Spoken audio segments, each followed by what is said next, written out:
आज पवित्र बाइबल से हम देखेंगे जकरया 4:6, ना तो बल से ना शक्ति से पर मेरी आत्मा के द्वारा।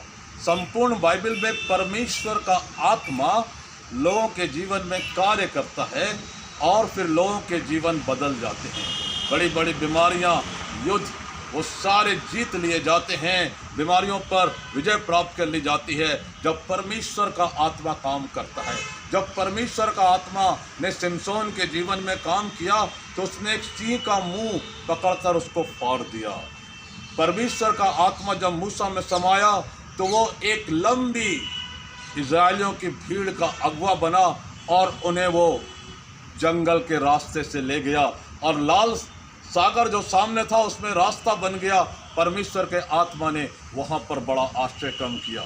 पेंतेकोस्त के दिन जब परमेश्वर का आत्मा चेलों पर उतरा तो वहाँ जितने भी भाषा बोलने वाले लोग थे सब पवित्र आत्मा की सामर्थ्य से जब इन लोगों को बोलते हुए देख रहे थे तो उन्होंने उन्हें अपनी अपनी भाषा में परमेश्वर की महिमा के कार्यों को बोलते हुए सुना।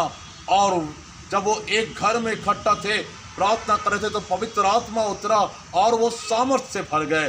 परमेश्वर के आत्मा के द्वारा जरुब्बाबेल ने वो काम किया जो बहुत दिनों से रुका हुआ था, क्योंकि परमेश्वर का भवन बनाया जाना जरूरी था और परमेश्वर का भवन तभी बनता है जब काम करने वाले लोग और अभिषिक्त गण प्रार्थना में परमेश्वर के आत्मा में होकर काम की शुरुआत करते हैं और परमेश्वर का आत्मा उस पूरे कार्य को पूरा कर देता है।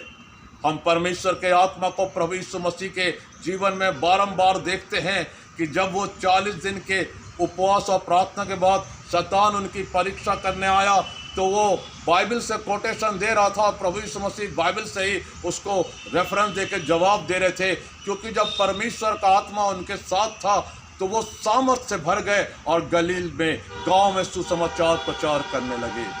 परमेश्वर के आत्मा के भरे जाने के द्वारा उन्होंने क्रूस की उस महान बड़ी मृत्यु को सह लिया और उन्होंने उस सारी तकलीफ़ों को अपने बदन में सह लिया, अपमान को सह लिया, क्योंकि वे हमेशा और हमेशा परमेश्वर के आत्मा से भरे हुए थे और उन्होंने क्रूस पर अपने बलिदान के द्वारा और तीसरे दिन जी उठने के द्वारा परमेश्वर के आत्मा में शैतान को हरा दिया, मृत्यु को हरा दिया।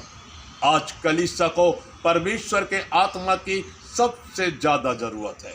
आज कलीसिया में नए आश्चर्य कर्म होने के लिए परमेश्वर के आत्मा का होना जरूरी है। लोगों को प्रार्थना के सूत्र में बांधने के लिए परमेश्वर के आत्मा का होना जरूरी है।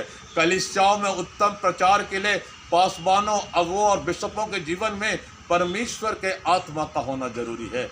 परमेश्वर का आत्मा जब होगा तो घायल मन चंगे किए जाएंगे, बीमार चंगे किए जाएंगे और जब परमेश्वर का आत्मा कार्य करेगा तो लोगों की जिंदगियां बदल जाएंगी। परमेश्वर का आत्मा का होना बहुत ज़रूरी है। जब परमेश्वर का आत्मा होगा तो अन्य लोग भी जो प्रभु यीशु मसीह को नहीं जानते वो भी अपने गुनाहों से पश्चाताप करेंगे और उसे अपना मुक्तिदाता करके स्वीकार करेंगे। जब परमेश्वर का आत्मा आएगा तो अंधकार दूर हो जाएगा और उजाले का चारों ओर वास होगा और प्रभु यीशु मसीह कहेंगे कि तुम जगत की ज्योति हो। और परमेश्वर के आत्मा में भरकर हम प्रभु यीशु मसीह के नूर बनकर लोगों के बीच में प्रकाशित होंगे। जब परमेश्वर का आत्मा आएगा तो अच्छे शिक्षक पैदा होंगे और दानियल के पुस्तक 12वें अध्याय 3 और 4 के अनुसार कहा जाएगा कि जो सिखाने का काम करते हैं, जो सिखाने वाले हैं, वो सर्वदा तारों के नाई आसमान में प्रकाशवान रहेंगे।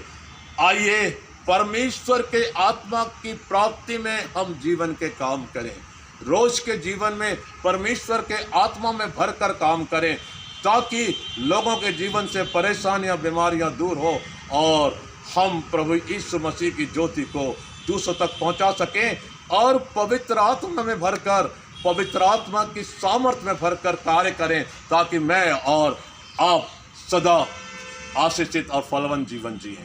उद्धारकर्ता प्रभु यीशु मसीह आप सबको आशीष दे। आमीन।